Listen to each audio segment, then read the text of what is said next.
අපි අද කතා කරමු ශ්‍රී ලංකා මහා බැංකුව විසින් නිකුත් කරන ලද පළමු රුපියලේ කාසිය ගැන. ආයිබෝවන් නයිලච්චි සල්ලි YouTube නාලිකාවට ඔබ සාදරයෙන් පිළිගන්නවා. ඉතින් ඔබ දන්නවා මම දැන් කතා කරන කාසිය ගැන. ඉතින් මේ දකින්නේ කාසිය. අපි බලමු මුලින්ම කාසිය. හොඳයි ඔබ දැන් දකින්නේ කාසිය. ඉතින් මේ කාසිය සමරු කාසිය ලෙස තමයි ශ්‍රී ලංකා මහා බැංකුව නිකුත් කරන්නේ. ඉතින් මේ කාසියේ මුහුණත සහ පිටුපස ගැන මම විස්තර කරොත් මම ඒ සම්බන්ධව ඉදිරිපත් කරන්න ශ්‍රී ලංකා මහා බැංකුව විසින්ම නිකුත් කරන ලද නිර්වචනය. හොඳයි මේ කාසියේ මුහුණත ගැන අදහසක් දැක්වුවොත් මෙන්න මේ ආකාරයෙන් බෞද්ධ ස්තූපයක් මගින් අධිස්ථාපනය කරන ලද ධර්ම චක්‍රයක් නිරූපණය කරයි. ස්තූපයට පහළින් 2500 ලෙස දැක්වෙන ඉලක්කම් දැකිය හැකිය.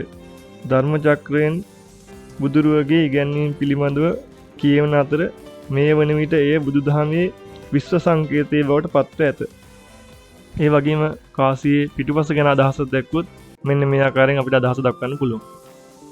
සාම්ප්‍රදායික සිංහල සැරසිලි මෝස්තරයක් වන අන්නාසි මල සමග සමමිශ්‍ර සිංහල භාෂාවෙන් රුපියලයි යන වචනය හා නිකුත් කළ වසර ලෙස 1957 යන්න නිරූපණය කරයි.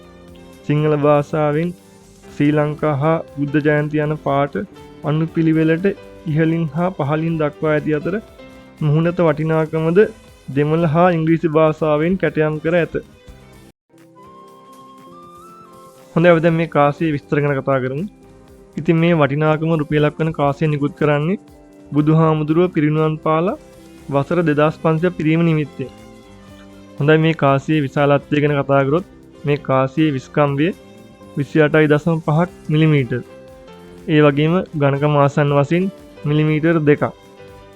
ඉතින් මේ කාසිය සර්කියුලේෂන් කාණ්ඩයේ යටතේ තමයි නිකුත් කරන්නේ. ඒ 1957. ඉතින් මේ කාසියේ ලෝහය ලෙස තඹ සහ නිකල් ලෝහය තමයි යොදාගෙන තියෙන්නේ. ඒ වගේම මේ කාසියේ බර 11.31 ග්‍රෑම්. කාසි ප්‍රමාණය ගත්තොත් නිකුත් කරලා තියෙනවා කාසි මිලියන 2ක්.